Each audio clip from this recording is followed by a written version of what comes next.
Welcome to the deep dive. Today, we're embarking on a journey into something pretty satisfying, growing your own vegetables. It really is. We're digging into the wisdom from Chapter 7, Vegetables, in Barbara Damrosch's The Garden Primer. It's a fantastic resource. Definitely. And our mission really is to take all that dense gardening knowledge and make it clear, actionable, for anyone curious about connecting with their food, especially if you're just starting out. And stepping back for just a second, this isn't just like a casual hobby for everyone. There's this really profound satisfaction, isn't there, from tending your own food? Mm-hmm. That desire to feed ourselves from our own ground, Mm-hmm. it's deep. Culturally, maybe even genetically. Right. I mean, for a huge part of the world, growing food is absolutely essential. And even for us, with supermarkets everywhere, understanding where food comes from, that's incredibly empowering. Absolutely. And, when we think about why people start, saving money often pops up first. The dollar a tomato joke. Exactly. And let's be honest, for beginners, maybe those first tomatoes do feel that expensive with tools and soil and everything. Yeah, the startup costs. But the real reasons they go so much deeper, like the quality, it's just unmatched. Oh, totally. That flavor, that freshness, you just can't buy it. Yeah. And often higher vitamin content, too. And the control you get, that's huge. Yes. Deciding what doesn't go on your food. No chemical fertilizers if you don't want them. No pesticides you disagree with. Just, wholesome food. Safe, vibrant, fresh. And then there's the selection. Supermarkets, they need stuff that ships well, lasts long. Flavor sometimes takes a backseat. Totally. Where else are you going to find those zingy Italian salad greens or those really skinny French string beans? Your garden opens up a whole world. It really does. Plus, there's just that intrinsic satisfaction, that feeling in spring. That itch. Yeah, the smell of warm earth, feeling productive, watching things ripen. It's the process, too, isn't it? It absolutely is. It connects you to something. Yeah. Okay, so before we get deeper into the how, what exactly is a vegetable? Because botanically, it's kind of a funny term. It means nothing technically. Yeah, Yeah. it's just this odd assortment of plants we grow for food, mostly annuals, soft stem things. Right, and we eat all different parts. Leaves, like lettuce or spinach. Leaf bases like onions, stem celery, rhubarb, Roots, carrots, beets. tubers, potatoes, Seeds, like peas and corn. even flower buds, artichokes, broccoli, cauliflower. Which brings up that classic confusion point. The fruit versus vegetable thing. Right. Botanically, if it contains seeds, it's a fruit. So tomatoes, eggplant, peppers, squash, technically fruits. Exactly. But in the kitchen, we treat them like vegetables. So for gardening, it's more about what part do I want to eat than the strict botanical label. Okay, so with all that variety, how do you actually choose what to grow, especially if you're new to this? Rule number one, absolutely. Plant what you and your household actually like to eat. Seems obvious, but easily forgotten. I heard about someone who grew tons of pumpkins. Yeah. And nobody liked pumpkin pie. Exactly. So, yeah, love beets, plant beets. Simple as that. And here's a bit of insider knowledge that really helps. Understanding vegetable families. Okay, like plant relative. Precisely. Mm. Think of the cabbage family, broccoli, kale, sprouts, or the squash family, cucumbers, pumpkins, melons. Plants in the same family often have similar needs, right? Growth habits, climate preferences, And then crucially. pests, and diseases. They often share vulnerabilities. Okay, so knowing that helps with. Crop rotation. Moving families around the garden each year. It stops diseases building up in the soil, disrupts pest cycles. It's like hitting a reset button for garden health. Super important. That makes so much sense. And I guess don't be afraid to try something new, too. Definitely. Your garden's the perfect place for those unique things you can't find in stores. You also have to think about your climate. Oh, absolutely critical. Some things just do better in certain regions. Okra, sweet Yeah. potatoes, they love southern heat. Whereas broccoli, peas, lettuce, they prefer cooler northern spots. Exactly. So for beginners, my advice is always start easy. Go with forgiving crops. Lettuce, radishes, beets, summer squash, cucumbers, Swiss chard. Get some wins under your belt. Build that confidence. Yeah, then you can branch out. All right, so we've got a handle on the why and the what. Let's tackle the where and how, designing and prepping the space. This is where I think a lot of newcomers kind of trip up. It can feel overwhelming, yeah, but it doesn't have to be. A really common mistake is planting way too much at first. You get all excited. Enthusiasm gets the better of you. And then you're swamped. Weeds, pests, drought, or just drowning in zucchini. Happens to the best of us. So start small, make it fun, make it rewarding. build up from there. Seriously, when in doubt, plant less. Sound advice. And choosing the site itself is key. Ideally, you want sun, lots of sun. Good drainage is vital, maybe a gentle south slope if you can get it, and fertile soil. The dream site. The dream site, not too sandy, not heavy clay, no rocks, no compaction, but, reality. Reality usually involves compromises. Always. But most problems have solutions. Not enough light, prune some branches, maybe take down a tree if you have to, poor drainage or tree roots, raised beds are fantastic. Bad soil. Compost, compost, compost, embed, steep slope, terracing can work wonders. And what if the sunniest spot is the front lawn? Go for it. Seriously, vegetable gardens can be beautiful. Tidy rows, blocks, ornamental paths. Use colorful varieties, multicolored chard, red beets, bronze fennel. Corn backlit by the sun. Gorgeous, exactly. As handsome as any ornamental grass. Now think about intensive gardening methods. Okay, what's that involve? Planting things closer together, usually in wide beds, maybe 30, 40 inches across. Blocks, broad rows, you get much bigger yields from a smaller space. But it needs good prep, right? Absolutely. Yeah. Deeply loosened soil, really enriched with compost, organic matter, and crucially, you never walk on those beds. Keep the soil fluffy. Makes sense. Though in really hot places, raised beds can dry out fast. So sometimes flat beds or even shallow trenches work better there. They catch water, shade the roots. Good point. Okay, another big topic, mulch. A real game changer, people say. Oh, huge. It won't stop all weeds, but it can cut down your weeding time by, like, 75%. Yeah. Maybe more. Wow. And less watering, too. Significantly less. Yeah. It holds moisture in the soil. Are there downsides? Well, sometimes slugs or voles like to hide under certain types. You have to watch for that. What materials work best? Straw is great, very common. Shredded bark works well, too. Black plastic is interesting. The polyethylene stuff? Yeah. It warms the soil really well, holds moisture, stops weeds completely. Some people don't love the look, but it's effective. And there's specialty plastics now, too. Right. Red plastic for tomatoes supposedly boosts yields. Other types let in certain light wavelengths, but not ones weeds use. Pretty clever. When do you apply it? Not too early.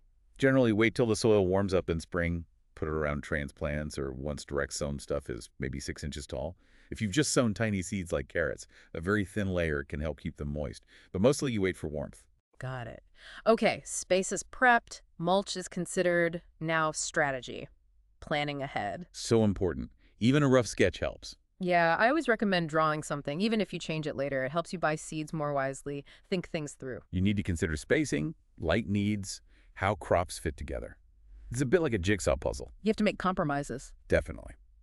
Which leads us nicely into succession planting. Making the most of the seasons. Exactly. Getting continuous harvests. It can mean planting the same crop multiple times. Spring carrots, then late summer carrots. Or different crops in the same spot. Right.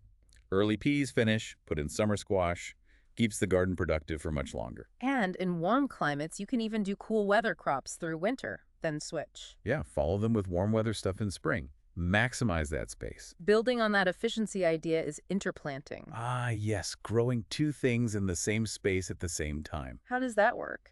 Typically, you tuck a small, fast-maturing crop next to a big, slow-growing one that won't need all its room right away. Give me an example. Okay, maybe early beets in your winter squash patch, or early spinach with Brussels sprouts. Little things like lettuce, scallions, radishes, pop them into odd corners. Clever use of space. You can even use tall plants, like pole beans, to give a bit of shade to things like lettuce or arugula when it gets really hot. Smart. Now, what about companion planting? Is that related? Sort of. Yeah. That's the idea that certain plants help each other out, usually by repelling pests. Like radishes deterring squash borers. Or marigolds and nematodes. Those are the classic examples. And while there's definitely something to some of these associations, it's often a secondary thought in planning the whole garden layout. But it can't hurt. Exactly. Scatter some onions and marigolds around. Why not? Just in case. Okay, let's talk about choosing specific vegetable varieties. Those seed catalogs can be overwhelming. They really can. Vigorous might just mean it takes over everything. Sweet might just mean not horribly bitter. Huh. So find good companies first. Yes. Reputable seed companies are key. Look beyond just your old sandbuys. Check for varieties with better flavor, better nutrition, or maybe something new and unusual. Or specific traits. Right, like cold or heat resistance, maybe a compact plant for small spaces.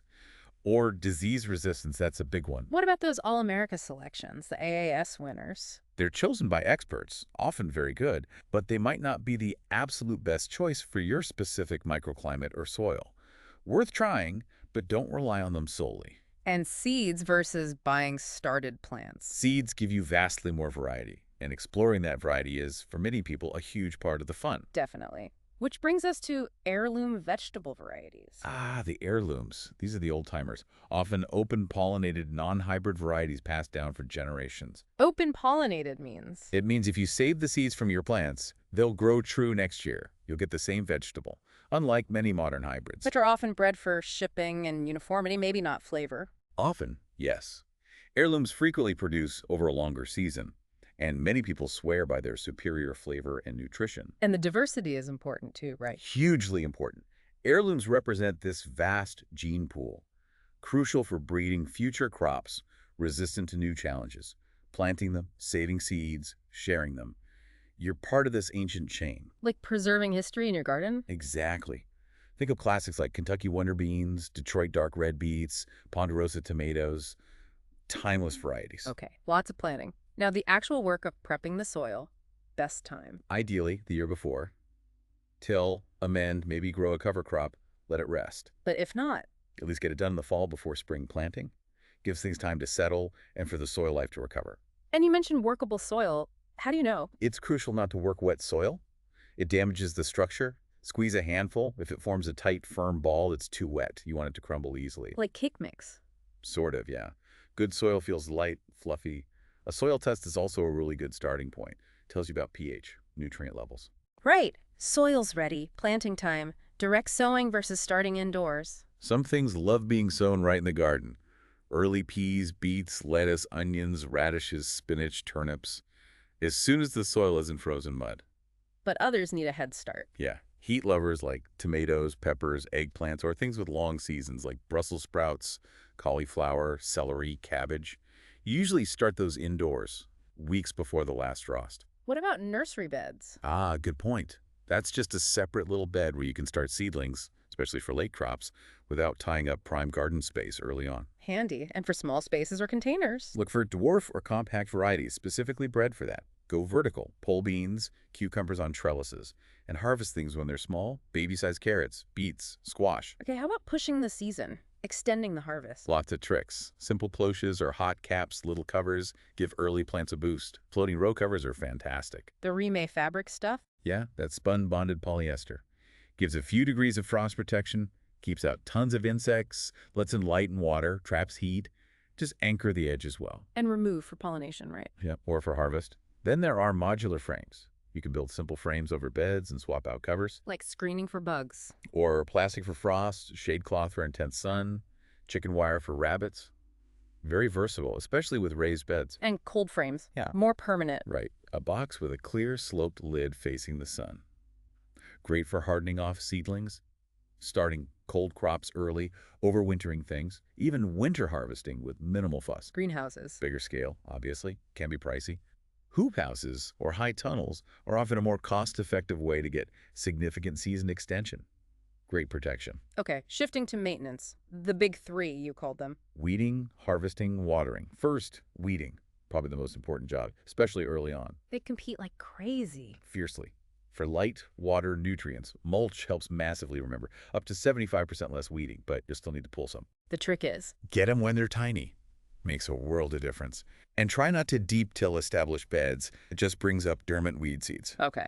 Number 2, harvesting. Crucial for continuous production. Peas, corn, snap beans, cucumbers, summer squash. You have to keep picking. If you don't, the plant thinks its job is done. Exactly. It slows down or stops making more fruit. And for leafy greens, picking ban often postpones that bitter flavor they get when going to seed. Pick more, get more. Makes sense. And number 3, watering. No single rule, depends on weather, soil, mulch. But the general guideline is about an inch of water per week. Deep watering, not just sprinkling the surface. Key point, deep watering encourages deep roots. Shallow watering makes plants vulnerable. Consistency is also vital, especially for tomatoes, helps prevent cracking and blossom and rot. Soaker hoses or drip systems help with that. Incredibly helpful. Puts water right where it's needed, at the roots. efficiently. All right, what about pests and diseases? The bane of many gardeners. Prevention is absolutely your best strategy. For critters, deer, rabbits, raccoons, woodchucks, a good fence is often the only real answer. And for insects and diseases? Focus on plant health. Healthy plants resist problems better. So, great soil, keep the weeds down, water consistently. That's your first line of defense. Other preventative steps. Clean up garden debris quickly. Practice crop rotation. Remember the families. Choose disease-resistant varieties when you buy seeds. What about when pests do show up? Hand-picking works for bigger ones like potato beetles or tomato hornworms. Aphids, often just a strong spray of water works. Row covers are great against early pests like cucumber beetles or flea beetles. Maybe a bit of mineral oil on corn silk for earworms. Avoid harsh chemicals if you can. Good tips. Any other chores we should mention? Staking or trellising is pretty essential for anything tall or vining. Tomatoes, pole beans, cukes, peas. Keeps fruit clean, improves airflow, fewer problems. And blanching? Is it still a thing? It used to be common covering plants like celery, leeks, cauliflower to make them white and tender, less bitter. But the trend now is mostly away from it, since unblanched veggies actually have more nutrients. Interesting. Okay, let's bring this all home with a few specific vegetable examples. Put the principles into practice. Let's start with asparagus. Ah, the long game. It's a perennial, an investment. Needs serious bed prep, right? Deep digging, lots of organic matter. Absolutely. Yeah. And you got to get rid of all perennial weeds first, then patience. It takes about 3 years for a full harvest. But then it produces for decades. For decades, an amazing return. Needs full sun, good drainage. You harvest the spears in spring, then let the ferns grow all summer to feed the roots for next year. Worth the wait, sounds like. Okay, beans. Fantastic garden staple. Easy, fast, productive, and they're nitrogen fixers. Meaning they actually improve the soil. Yep, they pull nitrogen from the air and put it into the soil. Great for rotation. Bush beans give you a big harvest at once. Pole beans climb, save space, produce over a longer period, but need support. So after frost. Direct sow after frost, yes. Watch for pests, like Mexican bean beetles. And the key, keep picking, or they'll just start trying to make more beans. Got it. Keep picking. And finally, tomatoes. The garden superstar. The seductive vegetable, as Damrosch calls it. Everyone wants great tomatoes, but they need warmth, sun, and care. Determinate versus indeterminate. Yeah. That's important. Huge. Determinates are bushy. Fruit ripens mostly at once, good for canning. Indeterminate are vines, keep growing and fruiting all season until frost. Good for fresh eating. Start indoors early. Usually 6-8 weeks before last frost. Keep them warm, give them light so they don't get leggy, plant them deep when you transplant. And definitely give them support, stakes, cages, trellises. Cleaner fruit, fewer problems that way. Much cleaner, less disease, easier picking. And remember, consistent watering prevents cracking, blossom end rot. And like beans, Keep picking. keep picking, encourages more fruit. Okay, so looking at asparagus, beans, tomatoes, you really see how those broader principles apply, don't you? Absolutely. Understanding individual needs, the soil for carrots, the warmth for tomatoes, the support for beans, it all connects back. Choosing heirlooms, focusing on soil health, preventing pests, extending the season, it's all part of that sustainable, organic, rewarding approach. It really is a powerful connection from the soil to the planting to the harvest. This deep dive really shows the joy and the practical side of growing your own food. Knowing your plants, your climate, planning thoughtfully, consistent care, it all comes together. And this brings up a really interesting thought for you, the listener. Think about the joy of seasonal eating. That taste of the very first peas right off the vine, Nothing like it. or digging carrots in winter. Damrosch calls it buried gold. Finding them sweet under the snow. True quality isn't just having everything available year-round. It's savoring that perfect moment. That peak flavor, that freshness. Exactly. So the question is, what moments of perfection will you look for or create in your garden this year? That's a beautiful question to end on. We really hope this deep dive has given you some practical tools and maybe sparked even more excitement for growing your own vegetables. Thank you so much for joining us. Happy gardening.